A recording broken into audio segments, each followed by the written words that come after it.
esta versión.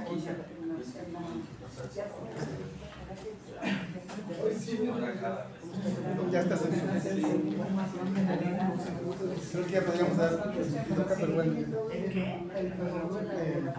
Bueno, pues continuemos. Estamos continuando, Por amigos. favor, vamos a reiniciar ahora con la presentación de Israel Udave, investigador de la UNAM y que pues, nos ha acompañado durante muchos seminarios, es parte del staff. Y que, bien, ahora nos va a hacer una presentación que se llama Desterrar al jabalí, bestia fiera de la desenfrenada codicia, raíz y causa del flaco suceso en la cristiandad de los indios, según Mendieta. Adelante, Chapo. Gracias, Pepe, gracias a todas y todos. Qué gusto que estés aquí. En el año de 1500, yo voy a volver en el tiempo después de nos regresamos al siglo XVI con los antepasados del Grupo México. Todo estaba muy bien. Es el año 1597 y uno de los más fervientes religiosos franciscanos que llegaron a colonizar y evangelizar en América, Jerónimo de Mendieta, termina de escribir su Historia Eclesiástica Indiana, obra en la que describe la tarea de conquista enmarcada en un contexto en el que la historia de la Iglesia es pródiga en episodios milenaristas, violentos unos, conmovedores otros. Ahí las imágenes de Daniel y el Apocalipsis irrumpen de nuevo. Por eso, en las crónicas, cartas e historias volverán a aparecer, porque el reino de los cielos está cerca para acabar con los pecadores, a fin de que tras este baño de sangre, Cristo establezca su reino terrenal. En este contexto, Mendieta escribe su versión del relato de dos conquistas atribuidas al poder y acompañamiento del Dios cristiano, la de la península hispánica y la del denominado Nuevo Mundo. Así narra, cito, que apenas fue concluida la guerra de los moros cuando les puso Dios en sus manos la conquista y conversión de infinidad de gentes idólatras y de tan remotas e incógnitas regiones que más parece haber sido divinamente otorgada que casualmente ofrecida. Mendieta escribió esta explicación bajo el imaginario milenarista y providencial, por eso América será divinamente otorgada. Si analizamos las obras y autores que el fraile ocupa para sostener su relato, encontramos referencias a personas y obras que comparten los mismos paradigmas. Entre ellos, él mismo cita Las Casas, Motolinía, Olmos, Sagún, Molina, Jiménez, Bienvenida y Fernández de Oviedo, además de que hace mención a la carta 3 y 4 de Hernán Cortés. De esta obra desmenuzamos el capítulo 2, llamado justamente, cito, con cuánta conveniencia el descubrimiento de las Indias cupo en suerte a los reyes católicos. En este espacio el franciscano señala lo siguiente: mucho es aquí de considerar la cuenta particular que nuestro Señor Dios siempre ha tenido con remunerar a los reyes o príncipes que han mostrado especial celo de las cosas de su honra y servicio, no contentándose con darles el premio de la bienaventuranza eterna, con que sobradamente quedaban pagados por mucho más que hicieran, sino que aún acá en la tierra quiso magnificarlos con singulares prerrogativas a otros no comunicadas. En el imaginario mesiánico, estas singulares prerrogativas no comunicadas serán otorgadas a los reyes. En América ya estaba por lo tanto predestinada a ser descubierta. El cronista recupera personajes de su historia sagrada para dar el ejemplo. Por eso, la figura simbólica del buen cristiano, representada por David, cito, a quien por el gran fervor que tuvo en las cosas del culto divino, recibió el favor divino para vencer en todas las batallas que tuvo con sus enemigos, y todos los reyes y pueblos, sus comarcanos, les fueron sujetos o aliados. Así como en este relato primigenio, existen muchos otros en los cuales se explica el poder del Dios cristiano en las empresas de conquista. Al respecto, Mendieta escribió que los reyes católicos, como el antiguo David, cito, se esmeraron en el cuidado y reverencia del culto divino y en celar el aumento de la religión cristiana, gastando toda su vida y rentas en remediar necesidades y edificar templos. Así también se esmeró Dios en darle singular remuneración en el suelo, después de hacerlos gloriosos reyes en el cielo, comunicándoles gracia y fortaleza para sujetar y reducir a la obediencia de su Iglesia católica todas las huestes visibles que en el mundo tiene Lucifer. Entonces, como todo relato milenarista, sostenido en la antigua retórica, todo bien tiene un mal, porque para que el bien exista debe estar presente el mal. Por ello, Mendieta afirma: sabemos que el príncipe de tinieblas, queriendo oscurecer a los hombres la luz de la Santísima Trinidad, ordenó contra ella 3 edictos y levantó 3 banderas, que son la perfidia judaica, la falsedad maometánica y la ceguera idolátrica. Por lo que agrega que, para contrastar y desbaratar estas 3 poderosísimas batallas del enemigo, en que ha traído enredada y sujeta a su dominio la mayor parte del mundo, parece que escogió Dios por sus especiales caudillos a nuestros reyes católicos. Así, dado que es una guerra en la que intercede Dios, por este santísimo celo y heroica hazaña es de creer que merecieron lo que sucesivamente siguió, que fue ser designados por su propio Dios para encabezar la obra de conquista y evangelización de los nuevos territorios. En este contexto, la soñada tarea de evangelización total quedaría interrumpida, como podemos analizar en otras partes de esta obra, en especial en el capítulo casi al final, que se llama Concluye la raíz y causa del flaco suceso en la cristiandad de los indios, tratando del remedio para lo de adelante, en el que afirma, como en otros relatos franciscanos, que la esperada conversión no fue como lo imaginaron, así que no puede concluir su historia, cito, con un cántico de alabanzas bendiciendo a Dios, imitando en esto al loable uso de los patriarcas y padres del Viejo Testamento, cuyos cánticos en semejantes ocasiones, compuestos y celebrados, leemos en la Sagrada Escritura. No hubo loas ni cantos, otra fue la sensación en la lectura del franciscano, quien explicó que, cito, no solo no puedo ofrecer cántico de alabanza por fin de mi historia, mas antes, sin para componer en hechos tuviera gracia, me venía muy a pelo a sentarme con Jeremías sobre nuestra iglesia indiana, y con lágrimas, suspiros y voces que llegaran al cielo, como él hacía sobre la destruida ciudad de Jerusalén. Mendieta retoma el papel del nuevo profeta, algo que le quedó como anillo al dedo o muy a pelo, como él señala, cuando se autoadscribe como un nuevo Jeremías, pero en América. Para ello señala el pasaje a reproducir, cito, siguiendo la similitud del Salmo 79, y en el que se pide al Altísimo Dios su ayuda y favor contra las excesivas opresiones y vejaciones que el pueblo de Israel padecía de sus convecinos por serles contrarios. Recupera este pasaje bíblico para explicar cómo es que el lamento por la destrucción de Jerusalén le funciona para trasladar al otro lado del mar el mismo sentimiento, al relatar lo que vivió como el lamento americano, donde también perderán lo ganado con la empresa de colonización. De esta manera, en América como en la antigua Jerusalén, ambas viñas del Señor fueron invadidas simbólicas por un animal, el jabalí, que en el imaginario cristiano estaba ligado a lo salvaje, por lo tanto será símbolo del mal, de las tentaciones y la lujuria, pero sobre todo al pecado de la avaricia. En el pensamiento medieval, la caza del jabalí formaba parte del constructo imaginario en el que esta actividad y tener éxito en ella implicaba mostrar el valor y heroísmo requeridos para ser un buen caballero, un buen soldado. Cazar al jabalí implicaba vencer al demonio. Cazar idólatras significará lo mismo en las cruzadas y en las posteriores conquistas cristianas. Por otro lado, en diferentes culturas el valor simbólico que tenía era variado. Podía representar el espíritu del grano, el alimento, pero también la valentía, ya que nunca retrocede ante el peligro, lo enfrenta. Sus colmillos eran amuletos protectores y formó parte de los emblemas y símbolos de distintos pueblos. Como dios protector y fertilizador, se le identificó con Osiris, Atis y Adonis. También se sacrificaban a Ceres, una cerda, previamente al comienzo de la cosecha. El jabalí era el animal más divinizado entre celtas y germanos, para quienes congregaba en sí la ferocidad, la fuerza y la fertilidad.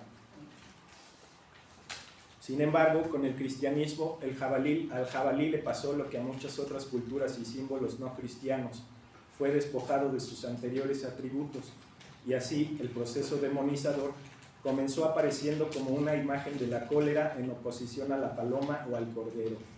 De esta forma, sería ocupado en la construcción del pensamiento cristiano pasando a representar a la mala bestia del Apocalipsis, símbolo de la envidia, la gula, la brutalidad y la lujuria. La entrada de la codicia y avaricia, representadas por el desprestigiado cerdo salvaje, explican en el imaginario de Mendieta la pérdida de la nueva villa del Señor. De ahí el uso del Salmo 79, pero en el contexto americano, para recurrir a la invocación del poder y auxilio de Dios. Para explicar por qué adopta este pasaje bíblico a la realidad americana, el fraile dice que esto se debe a que, cito, por ser su discurso tan semejante a la materia de nuestro propósito, lo he tomado por guía para caminar por sus pasos, conformándome a ellos en cuanto la aplicación o comparación tuviera lugar. Así que para guiar su camino en la lucha frente al pecado de la avaricia, decide aplicar la comparación con la realidad americana. En esta misma animosidad milenarista, en su relato afirma que el pueblo indiano puede usurpar el nombre del pueblo de Israel porque, al igual que el personaje bíblico, lucharon con el llamado ángel de Dios y vencieron a lo que supuestamente el mismísimo Jacob dijo después de la lucha: vi al Señor Dios cara a cara. Esta referencia analógica es explicada por el franciscano así: aunque de estos indios no se pueda decir que lo vieron así, viéronlo empero y conociéronlo por fe, cuando oyeron su santo evangelio y lo recibieron y lo confesaron por su Dios y Señor, y Él los recibió y adoptó por sus hijos de su iglesia, desterrando y echando de todos sus términos y derredores ídolos y espíritus infernales que de antes eran señores de esta tierra y moradores de ella, y los traían ocupados en su endiablado servicio. De acuerdo con Mendieta, en su idílico mundo colonial, los indios, como hormigas, en lugares poblados y ordenados, escuchaban la música de la doctrina cristiana, suavizando sus duros corazones, tanto que hasta se quejaban cuando no había sermones, buscando con fervor a los médicos de las almas. Todo ello en su imaginario. Un mundo donde todos estaban ocupados en el nuevo culto, donde cada uno poseía lo que era suyo, viviendo en supuesta paz, hermandad y caridad. Preceptos que, como sabemos, forman parte de la filosofía cristiana, pero no de la realidad americana. La obra de colonización, encargada por su Dios y ensalzada mesiánicamente por los franciscanos, nunca fue completada debido a lo que él mismo explica, cito: comenzó a caer de su estado el tiempo dorado y flor de la Nueva España, y a derrumbarse la cerca o albarrada que, juntamente por haber proveído tan fieles guardas como las que se han nombrado, levantó y edificó el invictísimo y felicísimo emperador Carlos V para defensa, amparo y guarda de esta viña del Señor, con las santísimas leyes, cédulas y mandatos que para este fin ordenó, sabiendo cuán rodeada tenía esta viña multitud de fieras y animales de rapiña, con demasiada ansia de aprovecharse de ella y devastarla y destruirla como de otras poco antes habían hecho. Un imaginario primer momento en la colonización fue visto como el florecimiento dorado de lo que renombró como la Nueva España, pero todo se derrumbó al caer la cerca que protegía un estado ideal de la sociedad. Por ello, como en el pasado cristiano, pero ahora en América, se presentaba un visitador, cita, que venía a acrecentar tributos y a apellidar dinero y más dinero. Entró tan derrota batida por la viña delante el puerco montés y la bestia fiera de la desenfrenada codicia, que creciendo en aumento más y más de cada día, de tal manera ha ido cundiendo y enseñoreándose de la viña. De esta forma, un pecado importado del viejo mundo terminó ganando la batalla terrenal. El principal problema para cumplir el sueño de una edad dorada sería, de acuerdo con Mendieta, producto del pecado de la avaricia de los propios conquistadores. En la práctica, el jabalí de la codicia tomó forma en América con la presencia de personas que el fraile llamó aviesos, díscolos y perjudiciales, personas de mal ejemplo, que escandalizaron a las plantas por ellos cuidadas hasta entonces. El religioso remarca en su escritura que el contexto que le tocó vivir no hay otra ley ni otro derecho ni fuero, sino que el español se aprovecha por faz o por nefas y que el indio sufra y padezca. Su velada denuncia sobre la explotación y la avaricia generada por la codicia de los conquistadores ubicó a Mendieta como otro pastor que supuestamente se preocupaba por su rebaño, aunque en realidad el interés giraba alrededor de la pérdida de poder de su orden, en su desmantelado proyecto de un ideal mundo colonial. Ante la debacle del sueño evangelizador, el fraile denuncia con amargura que para entonces, cito, los ministros de la iglesia que solían tener celo de hablar por los indios ya están acobardados y se desmayan por no ser al mundo más odiosos de lo que son, y plegue a Dios que algunos no estén de concierto con los lobos para de consumo comerse el ganado que tienen encomendado a su cargo. En este contexto, resulta trascendente la queja del religioso, dado que muchos sucumbieron al pecado de la codicia, uniéndose a encomenderos y a uno que otro oidor, es decir, los lobos que se comían a los indios.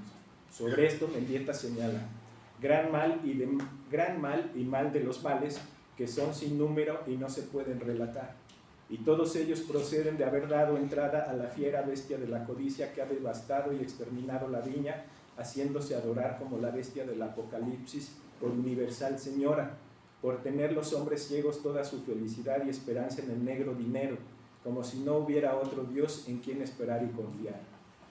De acuerdo con el religioso, la propia lógica colonial no permitió el establecimiento de su mundo ideal, debido a que los otros conquistadores, los soldados y administradores, se decantaron por la fiera bestia de la codicia y no por los mandamientos de Dios. En su filosofía cristiana, el dinero corrompe el espíritu de la gente que olvida las enseñanzas. Por ello, recuerda que todo lo extraído en América es dinero de duendes, para explicar que personajes imaginarios de origen pagano europeo vuelven el dinero en carbón o en humo, recuperando estos elementos de origen medieval tomados de las costumbres populares perseguidas y juzgadas para describir lo que sucedía en la vida colonial americana. El franciscano denuncia también que las riquezas saqueadas de América se iban drenando, al parar en muchas manos antes de llegar a las arcas de los reyes. Esto se debía a la intervención de encomenderos, oidores, soldados y muchos religiosos que preferían hacerse de la vista gorda. Entre los diversos conflictos que enfrentará cumpliendo con distintos cargos políticos que tuvo en la orden, Mendieta se enfrascará en señalar a soldados y sobre todo a los oidores como elementos que alejaban a los indígenas del ser buen cristianos, lo cual desviaba los planes del imaginario evangelizador. Sobre ello señala que los oidores, más que contribuir al buen gobierno, estorban a este, que muchos de ellos son los desechados de las audiencias y cargos de España. Por eso, en 1565, escribe una carta al rey en la que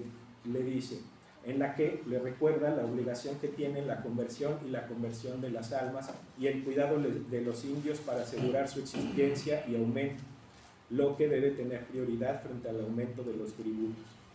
Al parecer, lo que más generó lástima y compasión en el ánimo del religioso fue perder la posibilidad de pastorear a miles de almas en su imaginario nuevo mundo, ese espacio idílico en el que los indios vivieran en la sinceridad, santidad y bondad, como en aquella antigua isla de su imaginario, cito a Mendieta, que algunos dicen encantada y los antiguos llamaron Antilia, donde teniendo gran abundancia de todas las cosas temporales se ocupan lo más del tiempo en hacer procesiones y alabar a Dios con himnos y cánticos espirituales. Dicen, hay en ella 7 ciudades y en cada una de las 6 un obispo y en la más principal un arzobispo. En este escatológico contexto, el afligido fraile termina por adaptar el mismo discurso del Salmo 79 dirigido a su Dios, solicitando su intervención, al igual que hizo el antiguo Jeremías, al enfrentar el poder del demonio, y al igual que éste se pregunta, pues ¿cómo, Señor, permitiste que cayese y se destruyese el valladar con que estaba cercada? Y agrega en su disertación, entró en ella el jabalí y bestia fiera de la codicia que la tiene casi del todo padecida y consumida. Abrazada está la viña y poco le falta para ser remate perdida. Entonces el fraile en su papel de Jeremías americano invocará a Dios para resolver este entuerto, solicitando que ponga su mano sobre el rey de Castilla, dándole la gracia para desterrar la pésima fiera de la codicia, que tiene inficionados sus reinos y puestos en mucho peligro.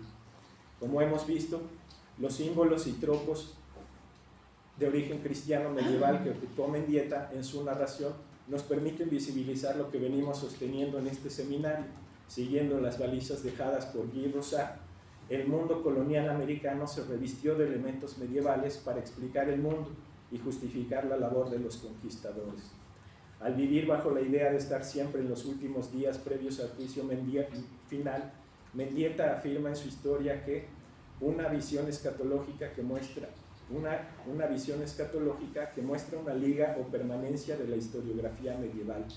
En su pensamiento se plasma el sueño utópico de la anhelada Edad Dorada, un milenarismo imaginado y adaptado al nuevo mundo, lo cual no pudieron consagrar en América al irrumpir la citada pésima fiera de la codicia, sin lograr extirparla, ya que al parecer la ira del Dios cristiano no cesó, dado que los miserables de la tierra siguen afligidos y las mercedes a otros les fueron otorgadas.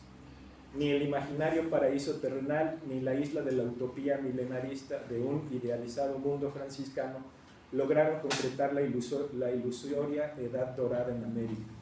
A más de 520 años de los sucesos aquí referidos, la codicia encarnada en el jabalí, raíz y causa del flaco suceso en la cristiandad de los indios, sigue presente en el mundo.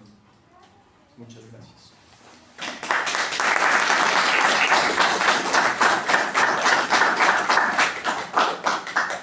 Y aquí algunas imágenes del denostado cerdo de campo que se habla en otras culturas que incluso hasta la modernidad se recuperan. Preguntas. Pregunten. Salvador, ¿qué? Sí, dos curiosidades. Bueno, una es que nos hablaras un poquito de cómo este autor, y eso me parece muy claro en tu ponencia, y muy interesante la figura del jabalí, todavía participa de esta generación de franciscanos que tienen como propósito, o quisieran, franciscanos y de otras órdenes, ¿no? Las casas y demás, ejercer el gobierno temporal en las Indias, y parte de eso me parece que es este discurso. Y otra curiosidad así aparte, en algún momento Mendieta o alguno de los textos que ha estado analizando tan a fondo hablan de la multiplicación del ganado como un premio de Dios para los españoles. Sí, con lo que tú decías. Sí, Sí, pero lo dicen así. sí, porque incluso relacionan esta pregunta que hacían hace un rato, se relaciona porque el imaginario de los franciscanos para ensalzar más esta idea de que es el paraíso terrenal, pues es que había para que los animales engordaran, la gente engordara, y siempre era la palabra engordar, como estar bien alimentado. Y sí, me parece que tiene que ver con esta, porque luego también hay descripciones que circulan, había leche como leche, ríos de leche, porque la leche ligada a los animales, a las vacas, pues, tenía otro sentido del engordamiento. Y en otro momento recuerdo mucho que Guy insistía en trabajar las cuestiones de la alimentación, porque a partir justo de ver cómo se fueron sustituyendo ciertos alimentos van cambiando la dieta. Aquí lo interesante es cómo le pasa a este animal, le pasa, en mi caso yo estudié clasorteo, si se acuerdan, este símbolo sagrado, le pasa lo mismo, pero a los alimentos les va a pasar, porque por ejemplo hace poco escuchaba del jitomate. El jitomate después se va a convertir en un tomate y ahora la industria alimenticia se sostiene en el jitomate, en muchas cosas, las salsas, etc. Tiene que ver con esta misma historia de extracción de ciertos alimentos y de otros que llegaron a superponerse. De lo que menciona, además creo que en el imaginario franciscano este ideal de que ya se va a acabar todo es que al mismo tiempo hay una riqueza de todo, abundancia. Entonces por eso creo que muchos de los relatos, sobre todo los franciscanos, es así como de que todo está muy bien, aunque en realidad no está bien. Sí. ¿Una otra pregunta? ¿Comentario? Hay una cosa que a mí me llama mucho la atención sobre cómo manejan el lenguaje, tanto, por ejemplo, en este caso Mendieta, como incluso otros cronistas como Belán, que cuando se refieren a los indios, por ejemplo, es como de que recibieron esto de tal manera, como que recibieron el evangelio de manera muy feliz, por decirlo de alguna manera, como como siempre hablan de ellos en este sentido, como refiriéndose que todo lo reciben pasivamente, ¿no? Y nunca, casi sin ninguna objeción. Es una cosa que me hace pensar cómo es acaso imposible o nunca vamos a poder como conocer realmente cómo es que percibían estas cuestiones cuando se les evangelizaba, porque pues siempre recibimos a través de este filtro, ¿no? En este caso de los franciscanos, de decir pues es que eran súper piadosos porque les gustaba hacer procesiones y pues se les convirtió como de manera tan mansa, ¿no?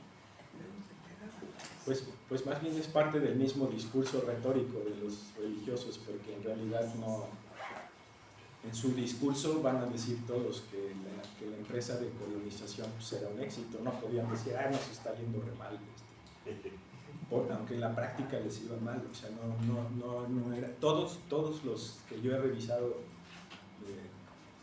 de los franciscanos tienen el mismo hilo, y otros religiosos no franciscanos también lo reproducen, porque el relato de escribir, hay que acordarnos que también se está fundando, con la escritura se está fundando la conquista también.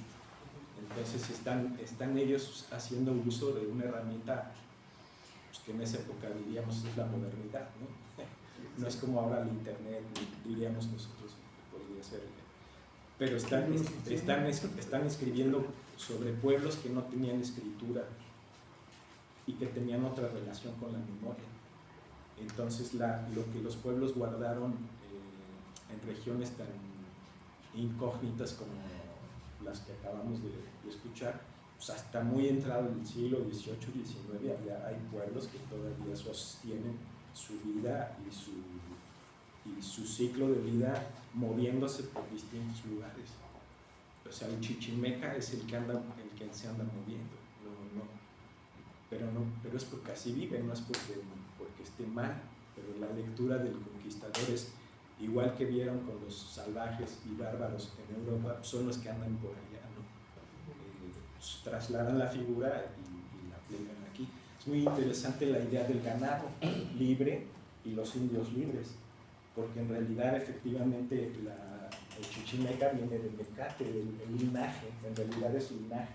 Mecat es la idea del linaje materno, chichihualayo, y hay otras lecturas ahí, pero tiene el sentido de pensar animales libres como el jabalí o indios libres como los chichimecas. ¿Cómo justificar la guerra 300 años después? Pues de la misma forma, porque no han cambiado, no se han evangelizado, no se han cristianizado. Y ahí lo que sí tenemos es que en las propias crónicas ellos mismos se contradicen, porque por un lado es primero un relato muy idílico y todo va bien, y después ya empiezan a escribir como, bueno, no nos está yendo tan bien, nos han fallado aquí. Entonces hay que agarrar esas partes. Lo que ellos mismos describen que no está funcionando es lo que nos demuestra que en realidad no aplicó la evangelización como lo soñaron. Incluso la impresión de que hay como una especie de espectro civilizatorio, ¿no? En el que perciben por ejemplo, los mexicas como muchísimo más civilizados que en comparación de estos pueblos chichimecas, que incluso lo que aprenden de ellos los españoles es justo a través de la óptica mexica, ¿no? Que también los ve como bárbaros, que les hablan de ellos justo como, pues sí, pueblos salvajes, nómadas, y se relaciona justo esta cuestión de la desnudez, el nomadismo con menos civilizado y por lo tanto pues, más justo el conquistado, ¿no? Como lo mencionaba el compañero. Sí, aunque hay que tener cuidado, porque a mí me parece que eso es más el uso de la historiografía para seguir justificando que hay que los otros siguen siendo salvajes. O sea, decir que los mexicas acusaban a otros, me parece que es un parte de... Habría que desmenuzar con más cuidado. Sí, bueno. Y hay muchos lugares donde los pueblos civilizados están desnudos. Sí, es decir, sí, es parte de eso. No es la mirada náhuatl. Si utilizas una palabra náhuatl o un neologismo náhuatl, no significa que esa es la mirada de los tenochtitlan. No, se está construyendo ahí una figura que le están dando una forma vernácula, ¿no? Que es los bárbaros del norte, nómada, etcétera, y que no ni se corresponden ni siquiera, porque ya empiezan a hablar de chichimecas en Guanajuato, y ahorita lo que los arqueólogos están descubriendo es un montón de centros ceremoniales que no tienen nada que ver con esta figura de nómada. Es decir, no son los náhuatl, porque el contacto que hay con todos estos intercambios no está planteado en esa relación. Entonces yo creo que sí hay que tener cuidado con el hecho de cómo están utilizando los españoles el náhuatl. Esta es una, porque está atrás la idea del imperio, ¿no? Entonces los náhuatl tienen un imperio y someten a todos, y por tanto tendría que ser de esta manera. Bueno, pero había dos intervenciones. Estaba todavía 3, pero... Chantal primero, luego Iván. Un comentario Y muy Atilano. pequeño que nos remite también en la actualidad.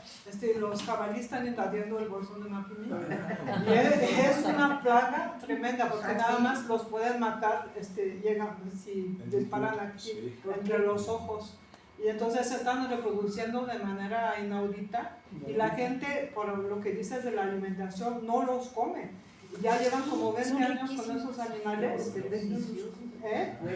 Ni los chihuahuenses ni los duranguenses saben cómo comer el jabalí. Y yo lo preparé ahí en Chihuahua y fue una cosa totalmente exótica. No sabía que eso se podía comer.